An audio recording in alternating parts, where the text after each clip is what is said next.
There's a book called Killing Comparisons, and my church and I are reading it. Well, I've been listening to it by audio because it helps me to get through it much faster. But what I realized is that most of us, all of us usually, we compare.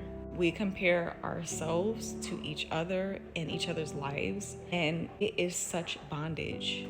Even if you say you don't do it, we all do it or have done it in our lives. But for some of us, it's more bondage than others. For example, growing up, I didn't realize that life wasn't that way until I saw other people's lives and I realized that everybody wasn't suffering or struggling. Everybody doesn't have the story that they have spent their entire life suffering. And so when I talk to people and they're so shocked about the things that I've been through, that's what makes me compare. And I realized like, oh, you don't know what that feels like. So your life actually have been decent. You can say that you've had, a decent life. For me, year after year, just when I thought it was the worst year of my life, it got worse.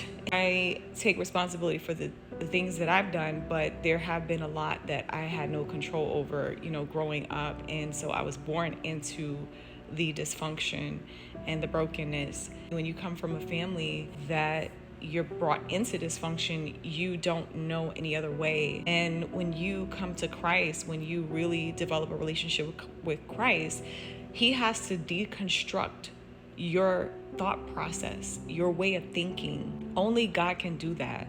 Only God can teach you how to renew your mind. Only God can restore your life after all of the brokenness. Not everybody is going to have that type of testimony, but there are some that God chooses to walk through certain things, to suffer through certain things. Just like Job in the Bible, everybody doesn't have a Job testimony. And there are people that will actually be jealous of people who've been through something, and they try to conjure up things in their mind to compare and say, well, oh, I've been through this, or one summer my boyfriend broke up with me, or something. It's like they're trying to find something to compare, but it's okay.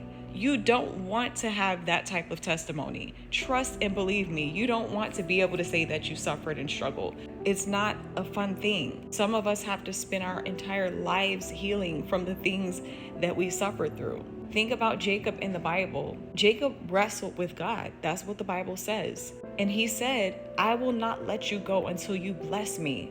And after his experience, because he was so determined to get free or get some sort of deliverance or get a breakthrough, that he was not letting go. He was relentless. Then it says that he walked with a limp after his experience. So there are people, including myself, who will forever spiritually walk with a limp. We will spiritually always have those scars, but the scars is to remind ourselves and others what God can bring you through. Because if God completely took away the memories or completely took away the scars, then we may forget. It's only a reminder of what God is able to do. It all goes back to God, and it all goes back to God getting the glory out of your story, out of your testimony. The Bible says we overcome by the blood of the Lamb and by the words of our testimony.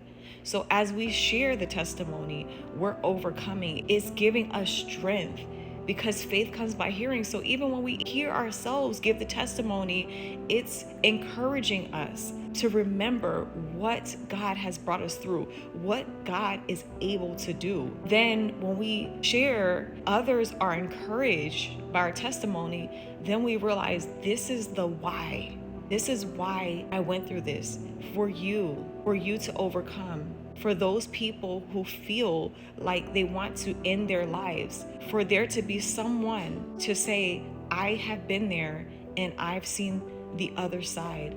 I was able to break through. I was able to get to the other side. Somebody has to be able to be a witness. We are witnesses to the encounters and experiences of God.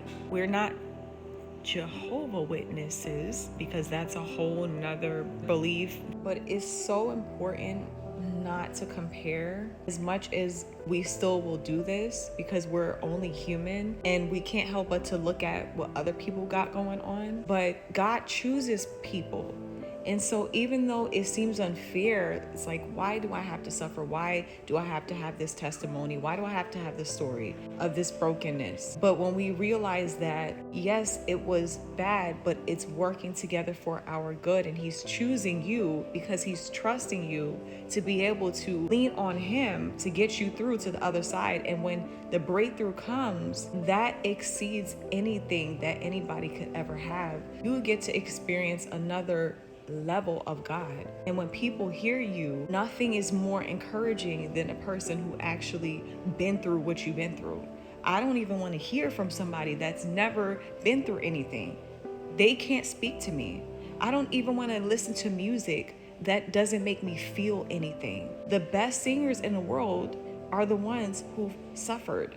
The best musicians in the world are the ones who can put pain into their music and make their pain become their purpose. Those are the ones that I want to hear from.